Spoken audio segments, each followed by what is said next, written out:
하나님을 기쁘시게 하는 삶. 이게 이제 우리 신앙인들이 살아야 될 삶이거든요. 하나님 중심으로 살 때, 하나님께서 원하시는 것에 순종할 때, 말씀대로 살아갈 때 하나님께서 기뻐하시거든요. 그런데 때로는 사람을 기쁘게 하는 것도 굉장히 중요합니다. 그런데요, 사람을 기쁘게 하는 거는요, 참 어렵습니다. 왜냐하면 블랙홀 같아요. 그러니까 사람을 기쁘게 하면 어느 순간 만족하고 감사하고 칭찬해주고 인정해주면 좋은데 사람의 욕심은 한이 없습니다.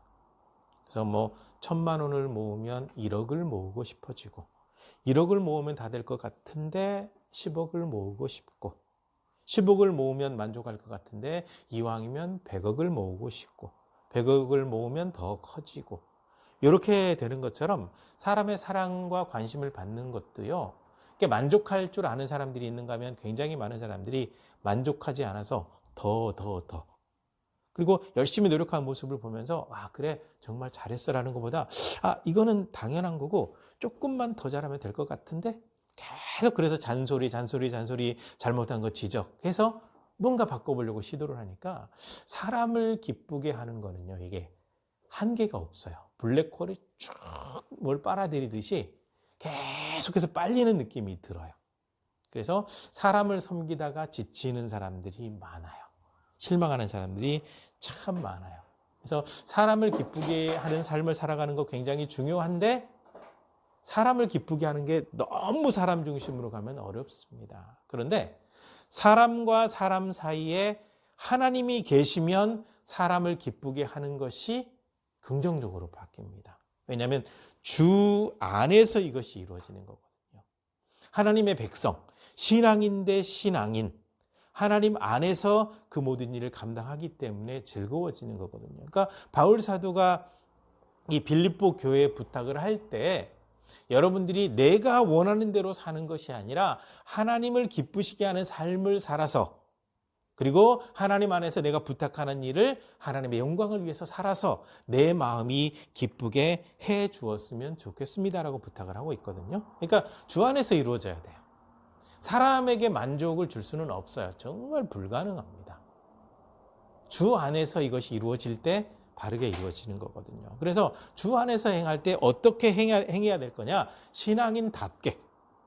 신앙인답게 행한다라고 하는 것은 무엇이냐면요. 무엇이든지 행하거나 섬길 때 사랑을 담아야 돼요. 사랑. 이 사랑이 조건을 달게 되면 참 어렵습니다. 그런데요. 하나님께서도 조건을 달아놓으셨습니다. 구원의 조건이 없다라고 얘기하죠. 물론 없습니다. 엄밀히 따지면 없어요. 무언가를 하지 않아도 돼요. 그런데 있습니다. 그게 뭐냐? 믿어야 돼요. 하나님의 백성들에게도 끊임없이 사랑한다라고 하면서 조건이 있습니다. 내 모든 말에 순종해라. 조건이 있어요. 조건이 없다라고 자꾸 얘기하거든요. 조건이 있습니다. 하나님도 우리처럼 인격체시거든요.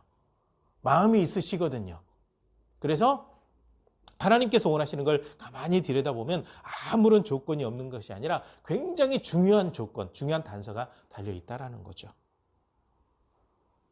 그래서 하나님 앞에 우리가 살아갈 때 하나님의 말씀을 잘 듣고 순종하는 것이 정말 중요합니다. 이 과정에서 다른 사람을 사랑할 때 그냥 그저가 아니라 나를 사랑하는 것처럼 이웃을 사랑해야 돼요. 나를 사랑하는 것처럼, 내가 나를 사랑하는 것처럼. 그리고 또 한 가지가 있어요. 주님께서 나를 사랑하시는 그 사랑을 기억하면서 그래서 그 사랑을 담아야 돼요. 그 사랑을 담지 않으면 베풀고도 계속 조건을 내세요. 내가 이 정도 했으면 너도 이 정도 해줘야지.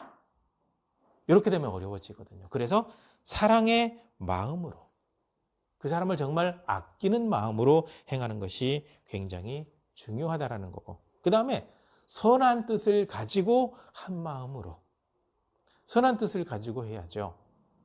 그 선한 사람으로 가장이 되어 있는데 사람들 등쳐먹는 사람들이 있어요. 사기꾼들이에요. 사기 혹시 당해보신 분들이 있을지 모르겠는데요.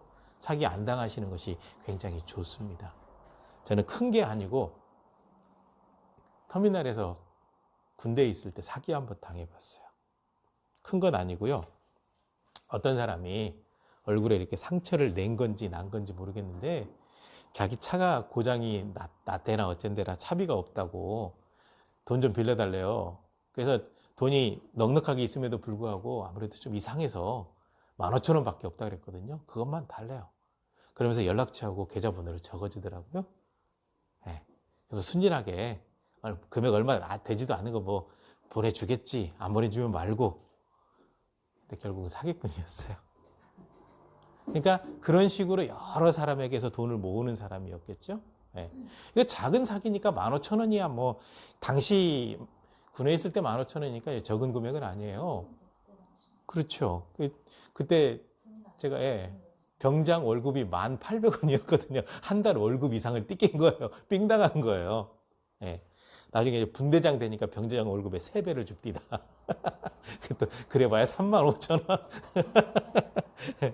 지금은 뭐 병장도 뭐 몇십만 원 받는다는데 뭐 200만 원까지 올린다는데 아무튼 선한 마음을 가지고 뭔가 도움을 구하거나 도와준다고 오는 사람들 가운데 정말 선한 마음을 갖지 않은 사람들이 참 많이 있거든요. 그래서 적어도 크리스천이라고 한다면 선한 마음을 가지고 한 마음이 되어서 그들을 섬기는 것이 정말 중요하다는 거죠. 선한 마음, 경쟁하듯 하지 말고 뭔가 조건을 달지 말고 그 사람에게 뭔가 얻을 거를 생각하지 말고 선한 뜻으로 한 마음으로 섬기는 것이 중요하다는 거죠. 그 다음에 세 번째로는요, 겸손해야 돼요. 겸손. 어떤 거지가요, 부잣집에 얻어먹으러 갔어요. 이 부자가 할말 거들먹거리면서 잘난 척하면서 음식을 주는지 그거 안 먹고 굶어 죽었다는 고사성어가 있습니다. 겸손하지 않은 베풀면요, 다른 사람의 마음에 상처를 줘요. 엄청나게 큰 상처를 줘요. 겸손하게 행해야 됩니다. 중요하고요. 그 다음에 이왕이면 그 모든 일을 내일 하듯이 하라라고 분명히 부탁을 하고 있습니다. 그러니까 사람을 기쁘게 하는 것도 하나님의 말씀의 기준에 맞추어서 주님 안에서 그리고 이왕이면 겸손하게 내일을 하듯이 이렇게 할 때 하나님도 기뻐하실 뿐만 아니라 사람도 기쁘게 할 수 있습니다. 그러니까 신앙인들이 이렇게 살아야 되는 이유가 있죠. 하나님께 영광, 많은 사람들에게 하나님의 나라를 보여주는 거거든요. 우리가 하나님의 나라 보여줄 수 있습니까? 어떤 분이 아주 오래전에 시골에 가서 전도를 하는데 하나님을 보여달라는 거예요. 하나님을 시골교회에서 목회하면서 전도를 했겠죠. 보여달라는 거예요. 보여줄 방법이 없어가지고 몇 월 며칠 언제까지 우리 집으로 오세요라고 얘기를 해놓고 계속 기도를 했어요. 기도를 했더니 하나님께서 한 가지 지혜를 주시더래요. 그래가지고 사탕 하나를 준비를 하고 이제 그분과 같이 대화 나눌 방에다가 군불을 뗐는데 이 구들장이 빨갛게 이게 달아오를 정도로 불을 탁 떼놓고 이제 본인은 방석을 깔고 앉고 그 양반은 방석 없이 앉혀놨대요. 구들장이 그렇게 뜨거운데 맨바닥에 앉아 있으니 얼마나 엉덩이가 뜨거워요. 그래서 가만히 앉아서 이제 대화를 나누는데 엉덩이가 뜨거우니까 들썩들썩 하는 거예요. 아니 왜 그러세요? 엉덩이가 뜨겁다고요? 뜨거운 거 하나도 안 보이는데요. 네. 아유 그러면 네, 방석 하나 드리겠습니다. 드리고 난 다음에 대화를 나누실 때 그래도 조금 심심할 것 같아서 사탕을 좀 준비했는데 좀 드시겠습니까? 사탕 맛이 어떠세요? 달다고 하니까 달아요. 다른 거 안 보이는데. 네? 한번 단맛을 한번 설명 좀 해보세요. 설명할 길이 없는 거예요. 그 양반이 못하고 있으니까 그래서 그 얘기를 했다는 거죠. 우리가 하나님 믿을 때, 예수님 믿을 때 감격이 있고 어떤 체험을 하게 되는데 구들장 뜨겁다고 들썩들썩했잖아요. 안 보이잖아요. 그거 보이라고 했더니 선생님이 못 보여줬잖아요. 사탕의 단맛도 설명을 못 했잖아요. 이거는 체험을 해봐야만 됩니다. 그렇게 해서 엉터리 질문했던 것을 아주 지혜롭게 답변했다는 이야기가 있거든요. 보여줄 수는 없어요. 보여줄 수는 없지만 우리가 신앙인다운 모습으로 살아가면서 그것이 얼마나 중요한지를 알려주는 게 필요하거든요. 그래서 우리가 신앙인답게 살아야 되죠. 그리고 신앙인답게 살 때 무엇을 해야 되냐? 그리스도 예수의 마음을 품으라는 겁니다. 빌립보 교회 성도들에게, 오늘을 살고 있는 우리들에게 예수님의 마음을 품으라는 거예요. 예수님을 닮으라는 겁니다. 그것이 신앙인들에게 굉장히 중요하다는 거죠. 그래서 그러면 예수님의 어떤 마음을 닮아야 될 것인가? 첫째는 바로 이겁니다. 하나님이시면서도 아들의 역할에 충실하셨다는 거예요. 그는 근본 하나님의 본체시다. 바울 사도는 알아요. 하나님께서 사람이 돼서 오셨는데 그분을 우리는 예수님이라고 불러요. 어떤 교회 목사가 기독교가 삼신이라고 얘기를 했다고 그래요. 성부, 성자, 성령 세 신이 있다라고 얘기를 했다고 그러더라고요. 성경을 몰라도 너무 몰라요. 하나님께서 성부 하나님의 모습으로 나타나기도 하시고 아들의 모습으로 나타나기도 하시고 영으로 우리 가운데 임재하기도 하시고 한 분 하나님의 역사죠. 한 분 하나님의 역사가 어떻게 가능합니까? 신이니까 가능하죠. 사람은 불가능하죠. 하나님이 신이잖아요. 그래서 우리는 삼신 하나님을 믿는 게 아니라 유일신 하나님을 믿어요. 그 하나님이 성부의 모습으로 계시기도 하고 성자의 모습으로 나타나실 수도 있고 성령 하나님의 모습으로 나타나실 수 있다는 거예요. 그래서 삼위가 이렇게 세 가지 모습으로 보이는데 한 분 하나님이다. 그래서 삼위일체. 그러니까 엄밀히 따지면 바울 사도가 그 진리를 알고 있는 거죠. 예수님이 지금 이 땅에 계시는데 하나님께서 사람이 되셨어요. 그러면 누가 이 질문을 하더라고요. 하나님께서 사람이 되셔서 이 땅에 오셨으면 하늘은 비어 있겠네요? 그럼 하나님이 신이 아니죠. 동시에 존재할 수 있어야 신이 맞죠? 성부로 계시면서도 아들의 모습으로 나타날 수 있어요. 그리고 구약에서부터 늘 나타나지만 영으로 사람 가운데 하나님의 신이 하나님의 영이 임했다고 나오잖아요. 성령 하나님이 임하실 수 있는 거예요. 가능한 거죠. 그래서 삼위일체가 되신다라고 분명히 설명하고 있고 그 다음에 이렇게 오셔서 예수님의 가장 중요한 이 땅에 오신 목적이 무엇이냐면요. 구원입니다. 물론 십자가 못 박히기 전에 이런 말씀도 하셨어요. 야야야 우리 제자들에게 가까운 마을로 가서 전도하자. 내가 이 일을 위해서 왔다. 전도하는 거는 우리에게 주어진 사명이기도 하고 예수님도 전도하러 오셨어요. 그런데 궁극적으로는 십자가에 못 박혀 죽기 위해서 오셨거든요. 그러니까 그는 근본 하나님의 본체이시지만 십자가에 못 박혀 죽으시는 모습까지 순종. 그래서 이렇게 보시면 돼요. 예수님 겟세마네 동산에서 기도하셨잖아요. 겟세마네 동산에서 3번을 기도하셨어요. 그러니까 최후의 만찬하고 난 다음에 겟세마네 동산으로 가서 기도하시다가 거기서 이제 체포되셨는데 거기서 3번의 기도가 똑같은 내용이었습니다. 아버지, 이 잔이 내게서 그냥 지나갔으면 좋겠습니다라고 할 때 이 잔은요 십자가를 지는 겁니다. 근데 아버지, 이건 제 마음이고요. 아버지의 뜻대로 되기를 원합니다. 그 다음에 또 기도하셨어요. 똑같은 기도를 또 하셨어요. 그리고 역시 똑같이 아버지의 뜻대로. 한 번 더 기도할 때 또 역시 아버지의 뜻대로. 여기에 초점을 맞추고 있거든요. 그러니까 원래 하나님이 사람이 되셨는데 바로 이제 아들이라고 표현을 하고 있거든요. 그래서 철저하게 하나님의 영광을 위해서 살았습니다. 하나님, 제가 아버지를 영화롭게 할 수 있도록 해주셔서 감사합니다. 요한복음에 정확히 기록이 되어 있거든요.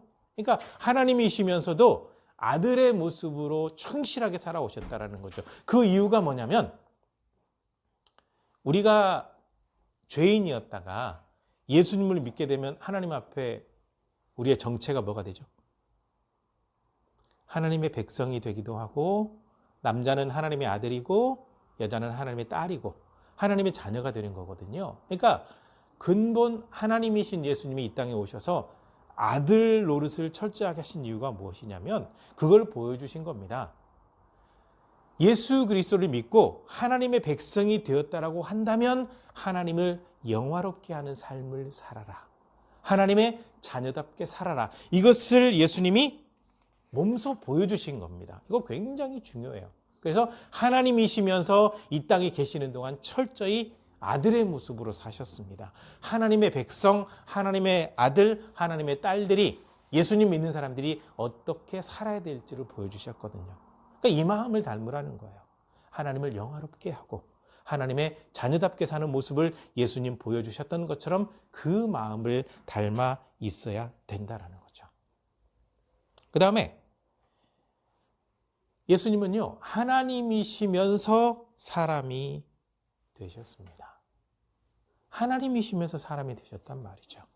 그래서 아마 여러 번 들어봤을 겁니다.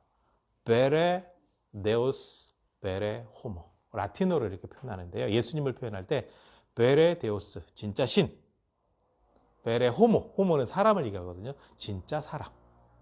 그래서 예수님은 진짜 신이면서 동시에 진짜 사람이라는 거예요. 그래서 성경을, 복음서를 읽어보시다 보면 예수님이 기적을 많이 행하세요. 물리도 걸으세요. 하나님의 모습이죠. 근데 가끔 모습 보시게 되면 지쳐있기도 하고 피곤해서 주무시기도 하고 눈물을 흘리기도 하고 화를 내기도 하고 모습이 나오죠. 100% 사람의 모습이요.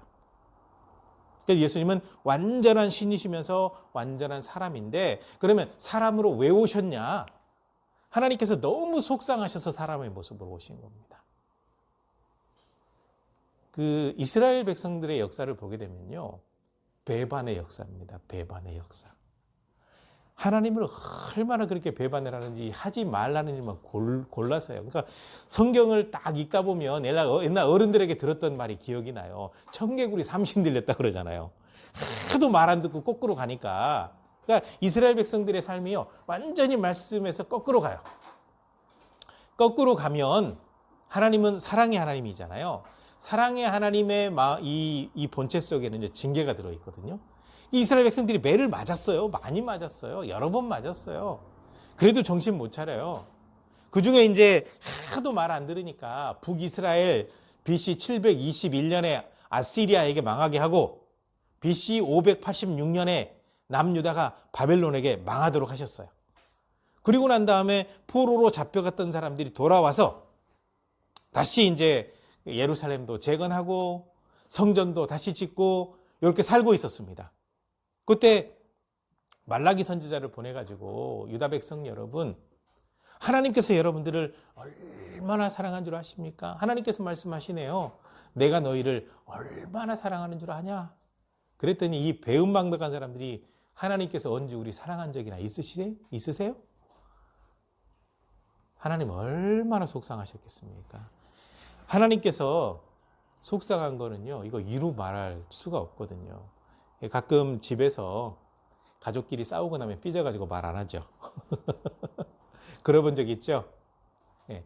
상담을 하다 보면 어떤 사람들은 한 달 동안 부부끼리 서로 말을 안 한 사람, 엄마 자식 간에 말 안 한 사람 있어요. 속상하니까.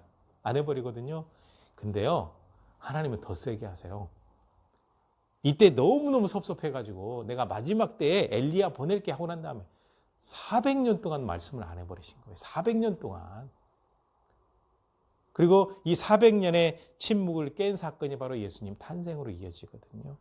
탄생으로 이어질 때 하도 말씀으로 사랑한다고 얘기도 못 알아들으니까 사람의 모습으로 오셔서 긍휼히 여기고 사랑을 베풀고 소외된 사람, 그 다음에 사람들에게 손가락질 당하는 세리, 창녀, 또 무식하다고 얘기 듣는 어부들, 이런 사람들을 다 친구 삼아서 하나님의 백성 되게 하고 제자 삼고 이렇게 사셨거든요.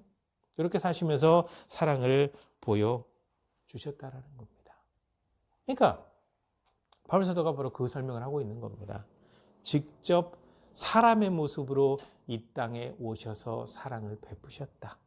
눈높이로. 그러니까 이왕이면 하나님께서 사람이 되셔서 이 땅에 오셔서 우리를 섬긴 것처럼 이왕이면 다른 사람을 섬기려면 다른 사람의 눈높이에 맞춰서 섬길 수가 있어야 한다. 제가 상담할 때 가장 많이 이야기하는 게 뽀로로 인형 사랑이거든요. 5살짜리 꼬마가 엄마 생일이라고 선물을 준비해 왔는데 뽀로로 인형을 사온 거예요. 35 먹은 애엄마가 뽀로로 인형이 뭐가 필요합니까? 왜 사왔니? 내가 좋아하니까. 내가 좋으니까 너도 좋겠지. 이게 뽀로로 인형 사랑이거든요. 네가 정말 좋은 게 뭐야? 이게 사랑을 베푸는 것이 진짜 사랑을 베푸는 거고 눈높이에 맞추는 거거든요. 하나님께서 사람이 되셔서 눈높이에 맞춘 것처럼 제발 가족들에게도 주변에 있는 사람들에게도 눈높이 좀 맞춰라. 이 말씀을 하시는 거죠. 그 다음에 세 번째로는요, 하나님이시면서 십자가에 못 박혀 죽으셨다라는 겁니다. 십자가에 못 박혀서. 예수님 십자가상에서 7가지 말씀을 하셨거든요. 그 중에 하나가 뭐냐면요, 다 이루었다. 무엇을 이루었냐면 구약에서 말씀하신 모든 하나님의 약속과 그 말씀을 이루었다라는 거죠. 그리고 또 한 가지는 죄인이어서 영원히 멸망받을 수밖에 없는 사람들을 구원하는 구원을 완성했다라는 겁니다. 그러니까 십자가로 구원을 완성하신 겁니다. 하나님께서 그렇게 십자가를 통해서 구원하기로 작정하셨거든요. 구약 시대 때는요, 예수님 십자가 사건과 이스라엘 백성들의 그 명절과 연관이 되는데, 이스라엘 백성들이 가장 중요하게 생각하는 명절 가운데 하나가 유월절입니다. 자, 이렇게 하나님의 놀라운 사랑을 받아서 이스라엘 백성들이 가나안 땅까지 들어갔습니다. 들어갔는데 하나님의 말씀대로 순종했더라면 참 좋은데 순종하지 않아요. 그래서 결국 하나님과 점점점 멀어져 버린 거죠. 순종하지 않았습니다. 그래서 하나님의 말씀대로 순종하는 것이 얼마나 중요한지를 알아야 되는데 그걸 잘 몰라요. 그래서 예수님께서는요, 십자가에, 그러니까 죽기까지 복종하셨는데 십자가에 죽으십니다. 하나님께서 이 땅에 사람의 모습으로 오셔서 십자가의 죽음이 정해져 있었단 말이에요. 구원을 위해서. 바로 그 십자가를 지기까지 복종하셨는데, 아까 겟세마네 동산의 기도에 대해서 말씀드렸잖아요. 인간적인 모습으로 그거는 참 고통스러우니까 그냥 지나갔으면 좋겠는데, 중요한 거는 아버지의 뜻대로 모든 것이 이루어지기를 바랍니다라고 하나님께 맡기는 기도를 했잖아요. 그 말씀 그대로 십자가에 못 박혀 돌아가시기까지 복종하시고 순종하셨다라는 겁니다. 그러니까 우리가 하나님의 말씀에 순종한다라고 하는 것은 정말 중요합니다. 예수님은 순종하심으로 구원을 완성하셨고, 믿는 우리는 하나님의 말씀에 순종함으로 이 땅에서 하나님의 은혜를 받아 누리고 영원한 하나님 나라의 삶을 살아가게 된다라는 거죠. 그만큼 중요해요. 그래서 예수님의 마음을 닮아야 된다라는 겁니다. 하나님께서는 겸손한 자에게 복을 주십니다. 교만한 자는 대적하신다고 말씀하셨어요. 겸손한 자에게 하나님께서 은혜 주신다고 분명히 말씀하셨거든요. 예수님은요, 하나님이시면서도 십자가에 죽기까지 자기 몸을 다 내어놓으신 겁니다. 겸손의 겸손, 가장 큰 겸손이 하나님이 사람 되셔서 십자가에서 죽으신 거예요. 그럴 필요가 없죠. 그런데 사람을 너무 사랑하시기 때문에 그렇게 하셨다라는 거죠. 그러면서 이것을 분명히 보여줍니다. 죽기까지 복종하시고 십자가에서 죽으셨는데 하나님께서 그의 이름을 높여, 그러니까 예수님의 이름이 굉장히 중요한 이름이 되어버린 겁니다. 십자가의 죽으심으로. 물론 3일 만에 부활하셨죠. 그래서 모든 이름 위에 뛰어난 이름을 주셨다. 요거를 바울 사도가 어떻게 설명하고 있는 거냐면요, 하늘에 있는 모든 자들도 예수님의 이름 앞에 꿇게 되어 있다라고 할 때, 하늘에 있는 모든 자들이 뭐냐? 영적인 존재들인 천사들과 하나님의 나라에 있는 구원받은 백성들, 그 다음에 땅에 있는 모든 사람들, 지금 현재 숨을 쉬고 살아있는 모든 사람들, 그 다음에 땅 아래에 있는 모든 자들은 무엇이냐면, 천국과 지옥은 반대편에 있거든요. 그래서 땅 아래에 있다라고 하면 사탄과 마귀, 그리고 구원받지 못하고 멸망당한 모든 그들까지도 예수님의 이름 앞에서는 바들바들 떨게 되어 있다는 거죠. 그 정도로 예수님의 이름이 제일 중요한 이름이 되었다는 거죠. 그래서 모든 이름 위에 뛰어난 이름을 주셔서 하늘에 있는 자들과 땅에 있는 자들과 땅 아래에 있는 모든 자들이 그의 이름 앞에 무릎을 꿇게 하셨다. 즉 예수님을 구주라고 시인하게 하셨다라는 겁니다. 그러니까 예수 그리스도를 구주로 시인하고 믿는 것이 정말 중요하죠. 그래서 주님 하면 우리를 구원하신 주님, 예수님을 의미하고 있는 겁니다. 그렇게 뛰어난 이름이 되게 하셨다라는 거죠. 이렇게 하신 것처럼 예수님의 모습을 닮아서 순종하고 겸손하게 살고 하나님의 뜻대로 살아가는 모든 사람의 이름은 하나님께서 높여주시는 거예요. 하나씩 하나씩 간증거리도 생기고 다른 사람들에게 이름이 오르내리기도 하고 대표적으로 아브라함이요. 지금 아브라함이 떠난 지 얼마나 됐습니까? 엄청나게 오래됐거든요. 굉장히 오래됐습니다. 그런데 아브라함 하면 믿음의 조상.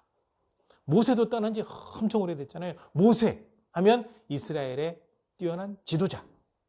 딱 나오잖아요. 이렇게 되는 것처럼 모든 믿는 사람들, 바로 그 사람들에게 하나님께서 은혜 베풀어 주시는데 높여주신다라는 거예요. 어떤 방법으로 높이실지는 잘 모르겠습니다. 하나님께서 사용하시거든요. 그래서 핵심은 뭐냐? 이 땅을 살고 있는 모든 하나님의 백성들이 가지고 있어야 될 핵심은 뭐냐? 그리스도 예수의 마음을 닮아야 된다는 거예요. 그리스도 예수의 마음을 닮은 거죠. 사랑과 겸손의 상징. 그래서 우리 크리스찬들은요, 사랑이 많아야 돼요. 겸손해야 돼요.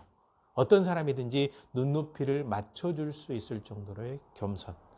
이 모습 닮아서 살아가게 되면 하나님께 영광 돌리는 모든 삶이 될 뿐만 아니라 사람을 기쁘게 하는 삶이 되니 이 모습으로 살아라. 오늘 이 말씀을 통해서 우리에게 이 말씀을 하고 계시거든요. 본문을 통해서.